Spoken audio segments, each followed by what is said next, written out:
Yo, what's happening? Welcome back to another mead related video. Of course, once again, joined by the floof dog.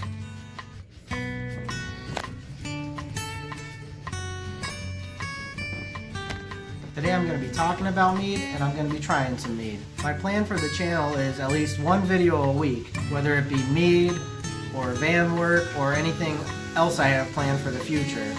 And my mead initial fermentation is going to be at least 2 weeks. Sometimes it takes longer.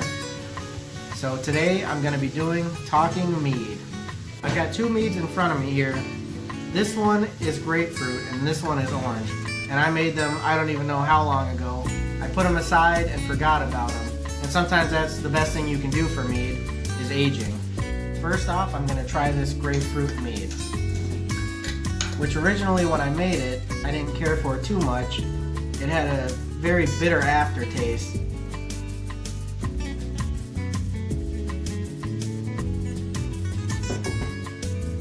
I poured a lot there.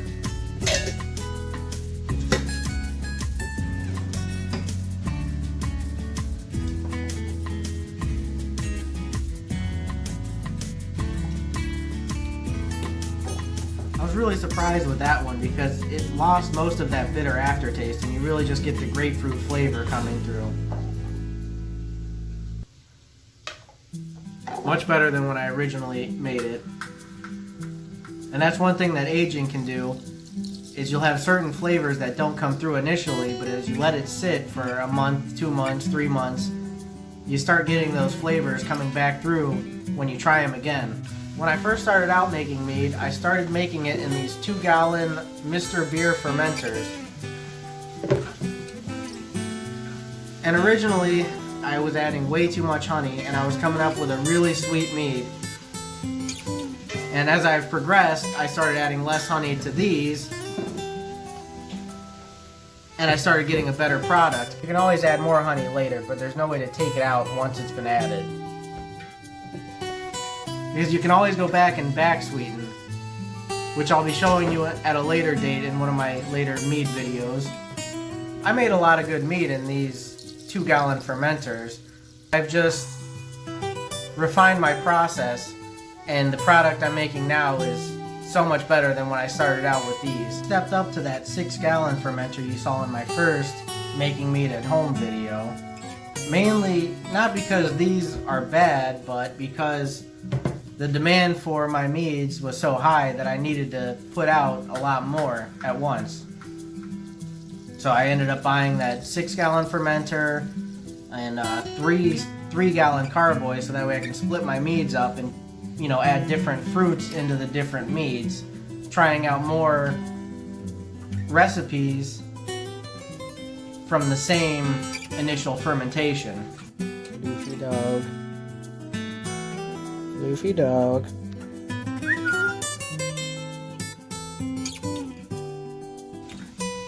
A big factor that helped me out was this book right here, Making Mead Like a Viking by Jeremy Zimmerman.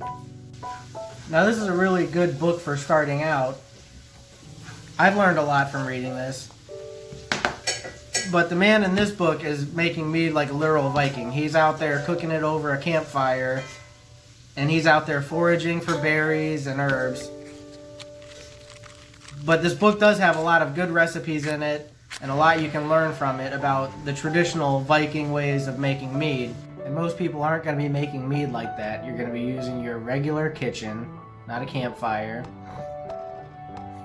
And you're going to be buying ingredients from the store and not going out picking berries and finding herbs. But that is one of the things I learned from this book, was about the raisins and black tea bags, because you can substitute that for what he's doing and you can add those and it adds that same nutrients that's going to help your mead in its initial fermentation. Definitely a great read, and I'd recommend it for anybody starting out making mead who's interested in Vikings and the way they used to make mead and how it started. Alright, here we go, second mead. Try not to pour so much this time. It's about 10%, so you gotta be careful with this stuff. Let's do a light taste test on this one.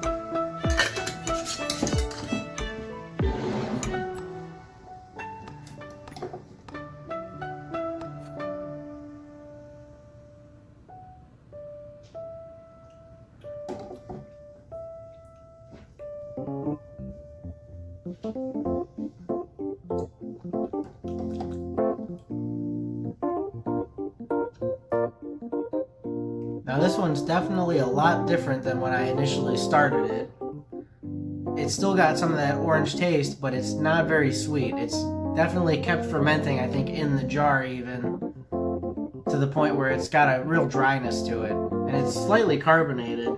It's not bad at all, but it's just not what it was when I initially tasted it.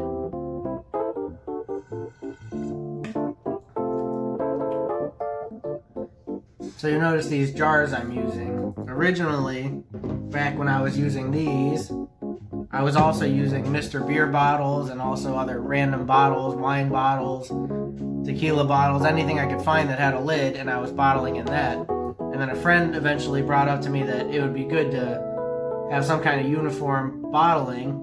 So these $7, $8, you can buy a case of these jars, and it makes a nice seal and a good way to bottle up all your meads. If for some reason you're enjoying these videos, be sure to drop a like down below and also subscribe to keep notified on future content. As always, she's enjoying my mead making content.